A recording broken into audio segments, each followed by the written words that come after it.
So, it opens up with Sonic doing the quintessential "My name is famous IP, and this is my story" bit before cutting over to planet...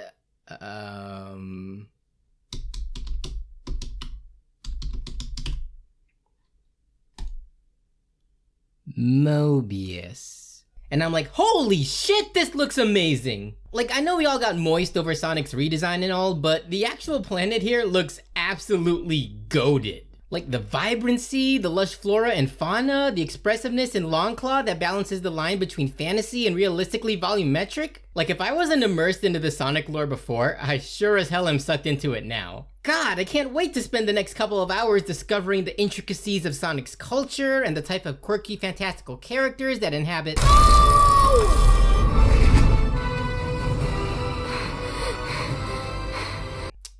Well, okay then. So I just remembered that because I'm not actually in the Sonic fandom, I very obviously don't give a shit about any of that. I mean, why would I when we can follow this random guy instead? So get this, Tom is a police officer.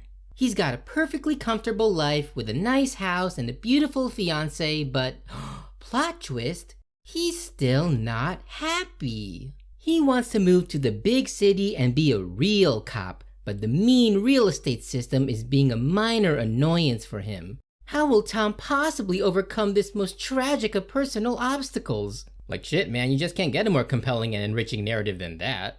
Anyway, back to boring old Sonic. His planet got like ravished by echidnas or something that wanted to strip him of his powers, I think. So the bird lady sent him to Earth with these like magic rings or whatever before becoming a martyr for her people, I suppose. Can we get back to Tom, please? So Sonic spends his childhood peeping on Tom in the shower, cause who wouldn't? Then he quite literally runs away from his internalized trauma to the point that he takes out the city's electrical grid, and the feds are like, damn, with that kind of power, we could finally install some lights in this room.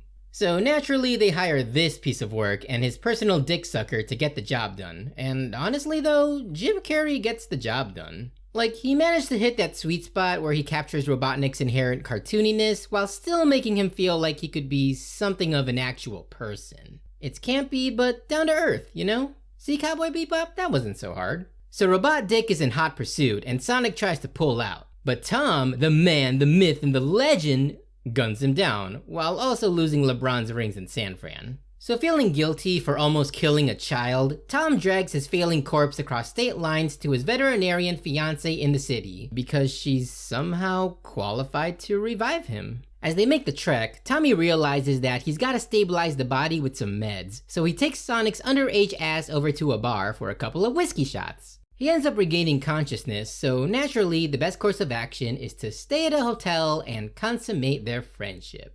Anyway, Inspector Gadget forces them into a car chase scene, but an accident on set knocks poor Sonic out a second time in 48 hours. So Tom shows up at his girl Maddie's sister's place and she's like, dude, this child is flatlining. He needs to be in a hospital yesterday. And he's like, yeah, but I also shot him once, and if the precinct finds out that I misused firearms, they might demote me into a slightly less paying position, and that would be like so inconvenient. This boy is about to die, Tom. So can you fix him? Oh yeah, sure. So they wake him up, and Maddie's niece fulfills Sonic's sponsorship contract by slipping him on a pair of Fila's. Speaking of which, I'm kind of glad that we never actually see Sonic's apparently human-shaped feet. Like, I can't explain why, but I just feel like the sight of them would be viscerally disgusting. So the gang trek up some local landmark to snag his rings, but Eggalicious Definition comes by to fuck everyone over with some Matrix looking shit. But Sonic decides that taking the guy on a cross-country race would be far more cinematic. They eventually make it back to Hannah, Montana, where Sonic's like, oh man, this guy's got me on the ropes. I don't know how I could possibly beat him. Sonic, you're ace in the hole, dude. That's right. Nice try, Eggs Benedict Arnold, but you forgot one thing. What's that?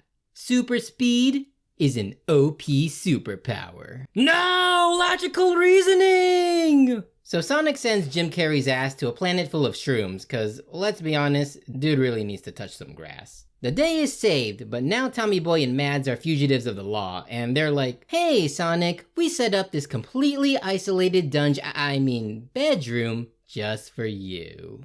Aw, thanks guys. You really shouldn't have. Aw, don't worry about it, dude. It's all yours as long as you keep quiet, never question our authority, and cease any and all contact with the outside world. Oh, you jokers. If I didn't know any better, I'd say you were trying to kidnap a missing child. So Robotnik is high off his rocker doing some Rube Goldberg shit to get home when, boom! Knuckles, who doesn't chuckle, the echidna, comes in to be like, I'm looking for a 15-year-old war criminal. Know where he is? Anywho, Sonic is playing Batman, even though this isn't a Warner Brothers movie, by stopping some bank robbers. And whoa, hold on there. People still actually, rob banks these days? Actually, I kinda gotta respect them for being classical, cause, if this was more of a postmodern film, Sonic would probably be busting down some crypto bros type of shit. And that would be just terribly depressing. So Tommy Boy is like, Sonic, dude, don't be a jerk, be compliant and stuff. But that doesn't quite work, since Sonic decides to completely undercut the travel industry by sending his captors on an all-expense-paid vacation to Tom's wife's sister's wedding. Meanwhile, Tails drops in, voiced by the quirky and prolific voice actress Zendaya. He opens up his tracker to find Sonic and discovers that he's residing in Green... Guys, I'm joking, okay? I know he's voiced by Colleen O'Shaughnessy, alright? I love her work. I just couldn't resist, okay? Don't shoot me. Anyway, he's like, these readings are insane. You're telling me that ToonStarterz puts a lot of work into these videos and he would love to do them full time, so you should consider becoming a patron because every cent counts, like, comment, and subscribe? Nah, who's got time for that? So Sonic is dicking around, reveling in his Stockholm Syndrome, when Sir Isaac Newton crashes in, being all, I choose you, Knuckles! Wrong franchise, man! So Knuck starts knucking the shit out of Sonic, quite easily brushing off the latter's superpowered attacks, and he's like, you are no match for me, Hedgehog. Not even you can penetrate my insurmountable defense. So Tails drives up, somehow wipes out Knuckles with a police cruiser, and he and Sonic make a mad dash for some guy's place for some good old exposition. They open the Owl Lady's will, where she literally left the most powerful artifact in the galaxy to her adolescent son. Like, damn girl, nepotism much? Meanwhile, Robotnuts and the Red Menace also want this Master Emerald thing, so they recruit the Doc's old manservant at the local Starbucks. And honestly though, I don't necessarily need your guys' Sonami or Shrew ships or whatever, cause this man's got enough hard-ons for Robotnik to last 10 movies. Like, good fucking lord, can these two just fuck already? Like, Jesus Christ. Anyway, Sonic and Tails try to locate the Green MacGuffin, but get sidetracked at this Russian pub since apparently ethnic stereotypes are acceptable as long as they're Russian, I guess. Whatever, these two become friends and it's cute as all hell. So the bros find this compass on top of Siberia that'll take them to the artifact, but the antagonists show up in a timely fashion to be all antagonistic. Knucklehead's got Sonic cornered and proceeds to pull the backstory card, being all like, I was exposed to the horrors of war as a mere child where I watched my entire race cleansed by your people. And Sonic's like, whoa, Aang, way too heavy there. We're supposed to be the animated comic relief side characters of this thing, man. We're not allowed to be motivated by tragedy. But you were stricken by tragedy as well, were you not? Well, yeah, but that's fine because I'm the main character. Oh shit. So Radio Hack swipes the compass, sucker punches Twin Tails, and yodels up an avalanche. Sonic calls up my man Tom to use a ring and get them the hell out of Dodge, which is kinda hard because his sis-in-law and that dude from Criminal Minds are about to legalize their love with it. Regardless, Blue Hedgehog and Yellow Fox crash the wedding, but then like half of the attendees whip out guns and cage him up, and the good guys are like, dude, who the hell are you guys? Child Protective Services. Thomas Wachowski, do you realize that kidnapping an immigrant child is a serious criminal offense and therefore you will be charged and prosecuted to the fullest extent of the law? Well, I mean, a 15-year-old is considered a consenting adult in Japan. This child is Japanese? Technically, yes. So because that's a load of bullshit, the feds lock him up too. The sisters decide to use Tails' weapons of mass destruction to A, break our heroes out of jail, and B, ram Shamar more in every sense of the word. And I gotta be honest, this whole diversion is actually kinda fun. Like, I know we give the human characters a lot of shit for taking up too much screen time or whatever, but I found them to be pretty entertaining this time around, at least to me. Cause like, they're actually being caricature-ish on par with the cartoon animals, rather than trying to be boring as fuck audience surrogates, you know what I mean? So she breaks the boys out and lordy, Tails is still down, dude? Like, I thought animated characters that get hit are supposed to be only momentarily dizzy and none the worse for wear, not facing actual physical repercussions, right? Anyway, the bad guys find the Temple of Unimaginable Power, which is incidentally completely visible from where our heroes happen to be. Huh, that's convenient. So Tom's like, let's go fuck him up. But Sonic's like, nice try, Thomas. You tried so hard to convince me I was just a supporting character. But god damn it, this is my movie and you are not taking any more of my screen time. So the baddies reach the temple's core and the great mustachio is like, my god, it's the most beautiful thing I've ever seen. The Master Emerald. Then, of course, he tries to pull the Act 2 heel-face turn on Knuckles, only for Sonic to come in and totally flub it. But then Nunchuckles pulls his own heel-face turn by saving Sonic's ass, and he's like, why did you save me? And Blue's like, you really think they'd let us kill someone with a PG rating? Disney's done it before. You want us to be Disney? Okay, fair enough.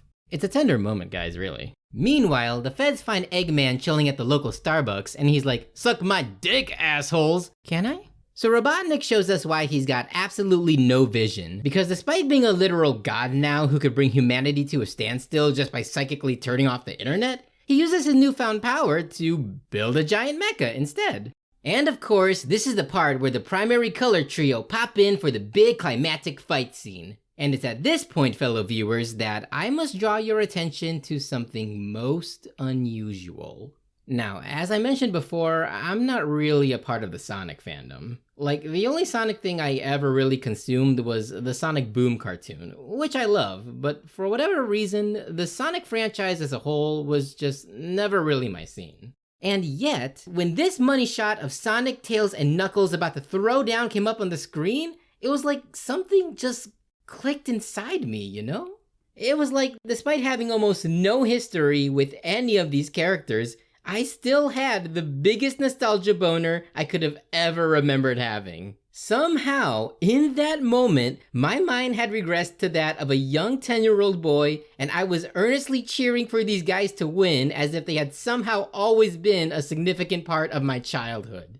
What the fuck happened here, man? Why do I suddenly care so much for these guys? Sonic fans, is that like the magic of the franchise or something? As in, no matter how many mediocre games come out or how poorly the cast is mischaracterized, are the fundamentals of the Sonic the Hedgehog lore just that engaging that we can't help but latch on to whatever crumbs tickle our fancy in a hopeless pursuit of the next high? Is Sonic the Hedgehog really just crack, but made for kids? Oh god, this is how it all begins, isn't it? It all starts with the movie. Then I start randomly checking out episodes of one of the TV series, and because I'm not familiar with the characters, I'll start looking up their backstories on the Sonic Wiki. And before I know it, I'll be posting headcanons on Tumblr and jacking off to Rouge porn and wondering why this one comic series is so dark and buying the games and getting to arguments about canon! This is it. This is my downfall. YouTube is over. Thanks for watching. It was nice knowing you. Anyway, the trio kicks some ass and retrieve the emerald, but the plot demands that Sonic be on the verge of death at least once a movie, so they give him one last moment with his abductors. And yeah, turns out Tom isn't actually a predator and he's just really bad at filling out the appropriate paperwork for legal guardianship. They embrace, and not realizing that the gem runs on Nakama power, Sonic goes absolutely Super Saiyan in a way that I can't help but wonder if this came out before or after Dragon Ball Z made it a thing. So Eggman gets scrambled, Sonic relinquishes his power, and the crew is like, yeah, yellow is a terrible fur color, isn't it? Fucking assholes. All's well that ends well, the boys are adopted, and because this is the age of the cinematic universes, you know we gotta set up something for the threequel. Please be Amy, please be Amy, please be Amy, please be Amy, please be Amy. I'll take it! Thanks for watching this video. Please subscribe to my channel and become a Patreon. Until then, stay tuned.